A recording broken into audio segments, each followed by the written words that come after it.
Olá pessoal, tudo bem com vocês? Meu nome é Felipe Melo. Estou aqui hoje para discutir com vocês um pouco a respeito de contra-inteligência.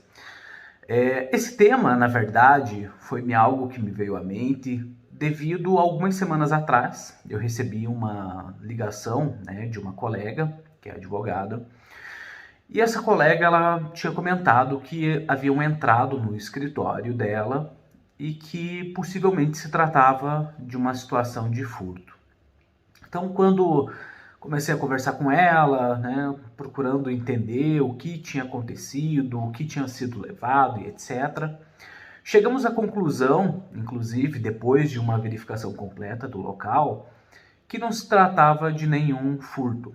Sequer tinham sido revirados determinados equipamentos, gavetas, armários, etc. Levando ao questionamento por que esse local foi violado.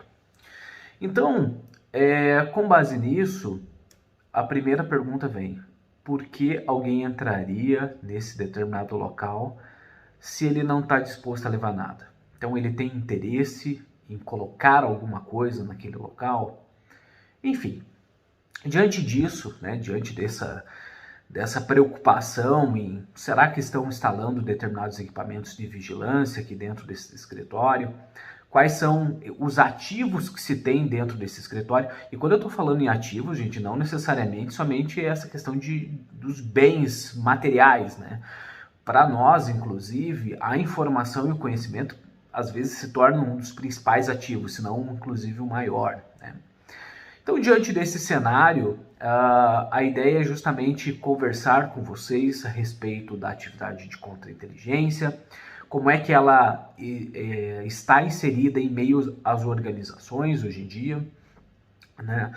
É muito interessante porque é mais comum quando se pensa em contra-inteligência no setor público, No setor privado isso ainda é algo um pouco sensível, pouco trabalhado.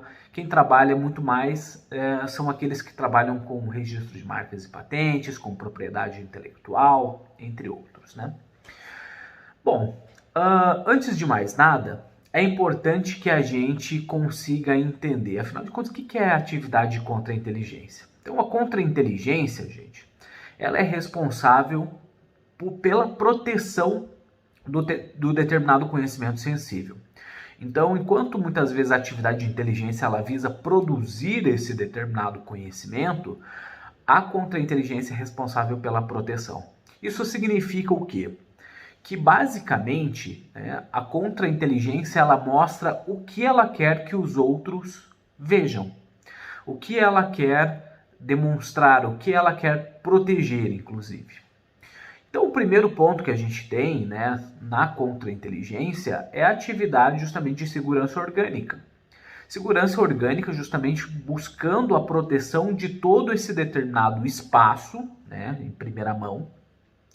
E para a gente conseguir definir, afinal de contas, o que precisamos proteger, é importante se realizar uma análise, Afinal de contas, o que eu preciso proteger dentro da minha organização? O que eu preciso proteger no meu escritório? O que eu preciso proteger, inclusive, dependendo da situação, na minha vida, Então, nesse sentido, quando nós realizamos um mapeamento, de conhecimentos sensíveis, aí fica claro a necessidade do que nós precisamos proteger. Então, quando a gente pensa numa segurança orgânica, em nível organizacional, a primeira coisa é proteger áreas e instalações, obviamente. Então, montar barreiras necessárias a essa determinada proteção. Isso quem vai definir, muitas vezes, é o especialista responsável pelo plano de segurança. Então, o plano de segurança orgânica, quando desenvolvido, ele vai identificar pontos sensíveis e vulneráveis, a fim de que justamente eles sejam sanados, ou pelo menos minimizados ao máximo. Além disso, nós temos a questão da necessidade de segurança e proteção das documentações. Então, esse é um ponto muito importante. O que nós estamos descartando no nosso escritório? O que está no nosso lixo? Esses determinados conhecimentos ou informações sensíveis que ali estão, elas podem se tornar um ativo para uma inteligência adversa? Se sim, como é que a gente pode minimizar isso?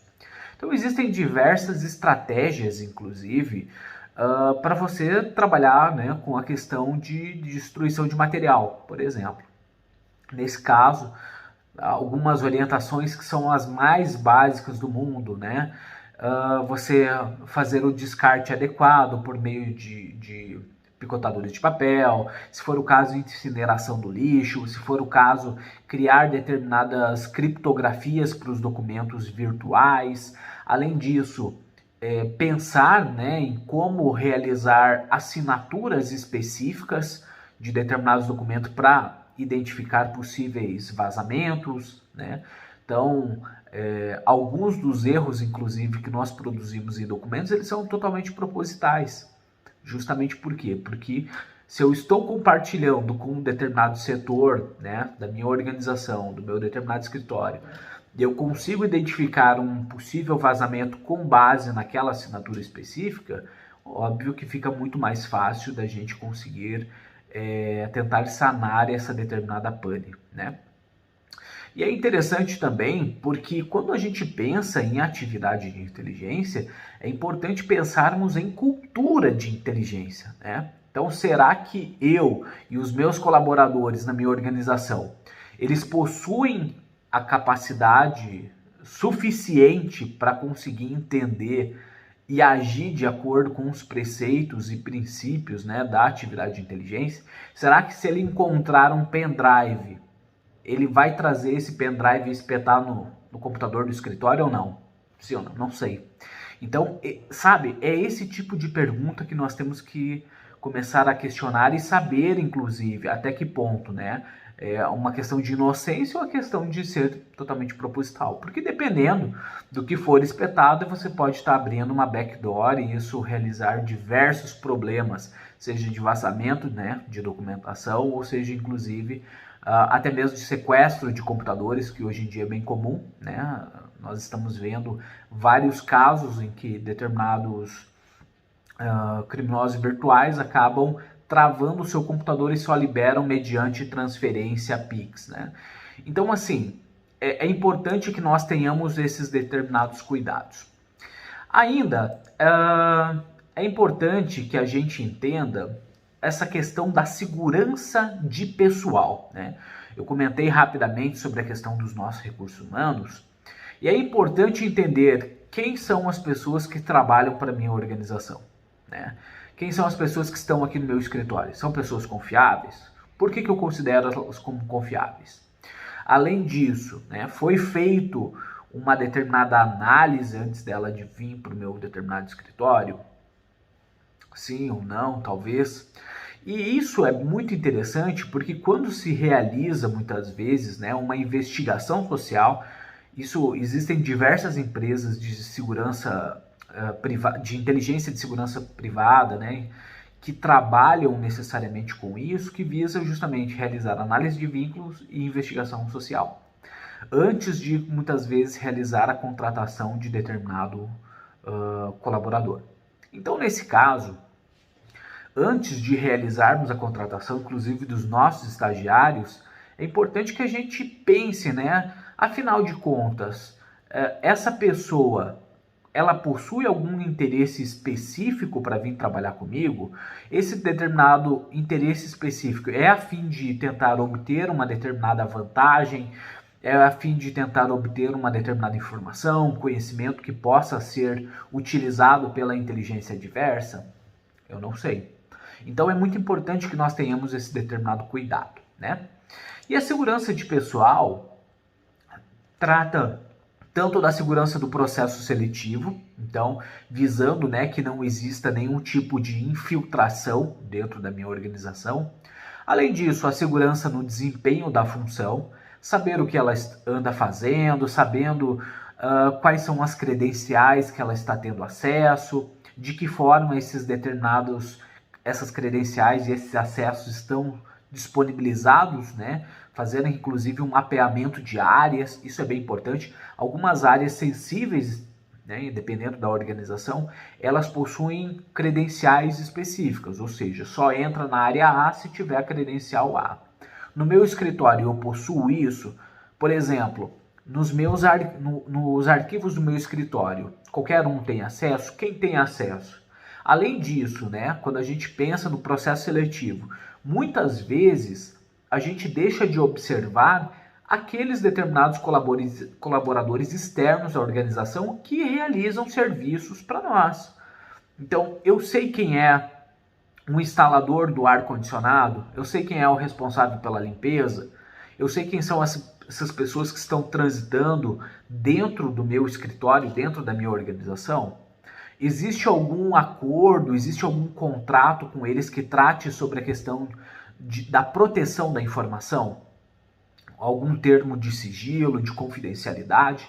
Então, tudo isso, inclusive, é importante ser pensado para que não exista possibilidade de termos algum tipo de vazamento. Lembrando, inclusive, né, que muitos casos que nós podemos, né, tratar aí, casos principalmente de grande repercussão, a sensibilidade dessas informações e conhecimentos ela é absurda. Né? Não preciso nem tocar nesse ponto. Nesse caso, será que o outro lado teria interesse suficiente em tentar coletar informações e conhecimentos a fim de tornar um ativo e esse determinado ativo se tornar uma determinada vantagem para ele? Então é importante que a gente pense a respeito disso, tá? Além disso, muitas vezes, quando a gente pensa na questão de recursos humanos, é muito interessante quando a gente analisa essa questão de contratação, da manutenção, mas é tão importante também pensar na questão do desligamento desse recurso humano. Afinal de contas, aquele estagiário que está deixando o meu escritório, ele pode se tornar uma determinada ameaça no seguinte sentido, talvez levar a minha cartela de clientes. Ele tem essa possibilidade. O que eu estou fazendo, inclusive, para proteger esses meus determinados ativos? Então, compreender, inclusive, como se dará esse processo de desligamento é muito importante. Como se dará a questão do descredenciamento de acessos, como será a questão da substituição de senhas, a coleta de chaves, quando é o caso, enfim. Então, pensar em tudo isso é muito importante para que a nossa organização, seja o nosso escritório ou a nossa empresa, ela não acabe se tornando vulnerável, ok? Ainda, né, falando sobre a questão de segurança de documentação, como é o acesso e o controle sobre a reprodução desse determinado material, isso é muito importante, nós temos que entender. Quem possui essa determinada custódia, né? Ora, falamos até o momento sobre a questão de arquivos. Quem possui a custódia sobre aqueles determinados arquivos? Esses arquivos eles podem ser acessados por quem? Tudo isso é um mapeamento que se é realizado e se possui e estabelece determinados critérios de acesso. Alguns desses documentos são classificados. A classificação, inclusive, é interessante quando a gente pensa, quando nós estamos trabalhando com assuntos, né, sigilosos, reservados, enfim. Isso é bem importante, inclusive, termos cuidado de próprio armazenamento quando são informações classificadas, ok? Algumas empresas, por exemplo, quando elas procuram os escritórios, elas tendem a repassar alguns documentos que possuem determinados níveis de classificação, né? Então, pode ser, esse nível de classificação, gente, ele é muito variável, ok? Vamos supor que se você está trabalhando por uma determinada empresa que vai trabalhar com propriedade intelectual, né? Como é o acesso a esse determinado documento? Esse documento ele vai ficar armazenado aonde? Então, isso é muito importante que a gente pense a respeito dessa custódia, tá? Inclusive, como eu disse, repetindo, né? Sobre essa própria destruição desses materiais que foram utilizados. E essa destruição, gente, às vezes, inclusive, é um determinado rascunho que nós fizemos, alguma determinada anotação, mas que pode se tornar, inclusive, um ativo para a inteligência adversa, ok?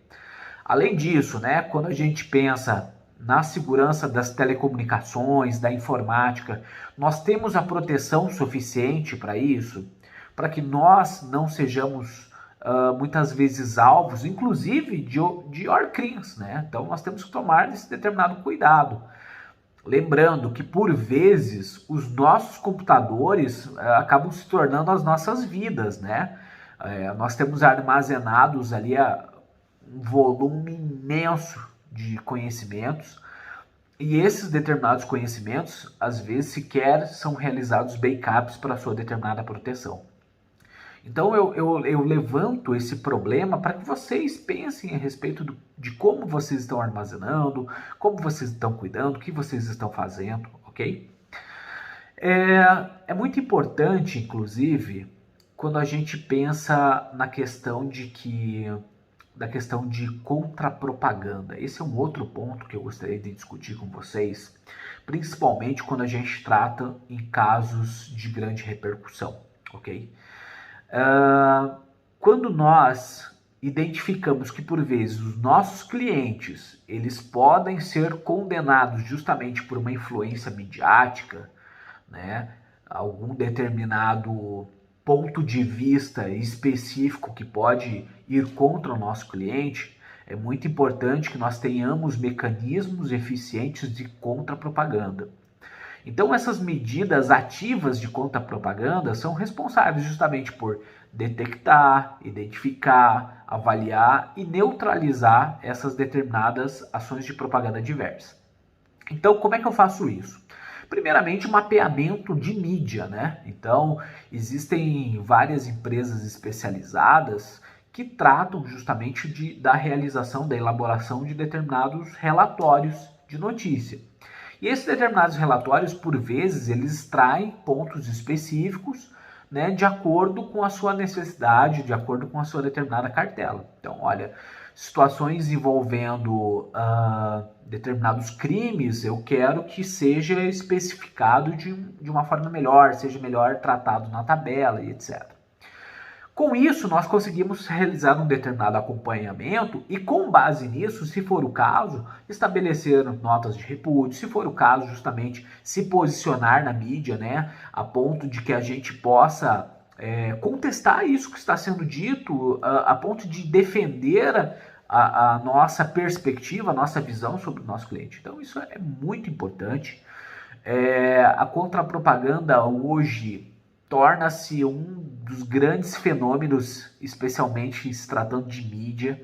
Sabemos, né, como a informação ela pode ser, inclusive, manipulada a fim de atingir determinados interesses particulares.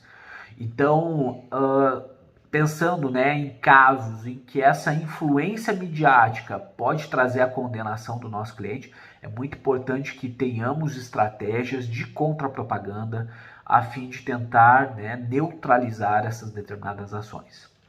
Além disso, né, quando nós pensamos em estratégias de defesa, né, quem tem o conhecimento sobre essas determinadas estratégias? Essas pessoas que possuem essas informações, conhecimentos, elas podem ser alvos, por exemplo, de uma ação de espionagem? Porque pode acontecer, tudo depende de quem são os nossos clientes, convenhamos, né? Além disso, o próprio controle sobre a mídia dos nossos clientes. Quem realiza? Quem alimenta? Como é que funciona isso? Até que ponto a própria exposição do nosso cliente ela pode prejudicá-lo? Então, tudo isso, quando nós pensamos do ponto de vista de inteligência, é importante que realizemos a fim de demonstrar o que nós queremos que eles vejam e também de proteger, ok? Além disso, situações de contra-sabotagem, ok? Já aconteceu situações, né, de escritórios de colegas, advogados, que foram alvos de determinados criminosos, né?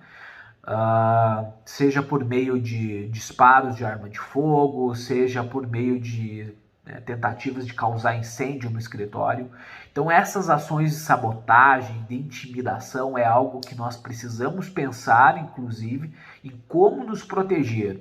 E aí a importância de se realizar, né, um mapeamento, fazer uma análise de risco, realizar um plano de segurança eficiente para tentar, né, neutralizar qualquer tipo de ameaça que possa ter para os nossos profissionais. É muito interessante também que nós tenhamos, né, uma perspectiva de assuntos internos, né? No seguinte sentido, afinal de contas, aqueles colaboradores da nossa organização, do nosso escritório, que de alguma forma acabaram comprometendo determinada informação ou conhecimento. Como nós iremos fazer de agora em diante? O que nós iremos fazer com eles, né? Nós iremos demiti-los, iremos orientá-los, eles podem continuar se tornando um grande ativo. Então, tudo isso é muito importante que seja pensado, né, como uma determinada estratégia, a fim justamente de que ela atenda os nossos objetivos. Então, de uma forma muito geral, a perspectiva que eu quero trazer para vocês é: qual é o maior ativo que vocês possuem na sua organização? São os recursos humanos? São as informações e o conhecimento? São as informações e conhecimentos que estão dentro dos seus recursos humanos? É o conhecimento organizacional que está em um banco de dados? Enfim, pensem a respeito disso, pensem em alternativas. Como eu disse para vocês, hoje a questão, né, da utilização da atividade de inteligência, tanto no setor público quanto no setor privado, ela é mais do que necessária, né? Afinal de contas, a utilização da informação como ativo estratégico, isso já vem, né, há milhares de anos. Então, principalmente nesse momento, para aqueles que atuam na advocacia criminal, são pontos que devem ser pensados, que devem ser analisados. Além disso, a própria análise desse material, que por vezes é produzido, né, pelas inteligências de polícia, quando nós pegamos esse material, nós sabemos analisar, nós temos capacidade técnica para se entender tudo isso que está sendo trabalhado. Então pensem, se eu não possuo esse determinado conhecimento, como é que eu faço para obter? Como é que eu faço justamente para gerir tudo isso? Tá bom? Bom, eu agradeço a atenção de cada um de vocês. O nosso bate-papo aqui se tornou muito rápido, né? Afinal de contas, é um evento que veio para marcar justamente e despertar em vocês essa determinada curiosidade, instigar vocês a buscar ainda mais conhecimentos, ok? Um forte abraço, fiquem com Deus e até breve. Tchau.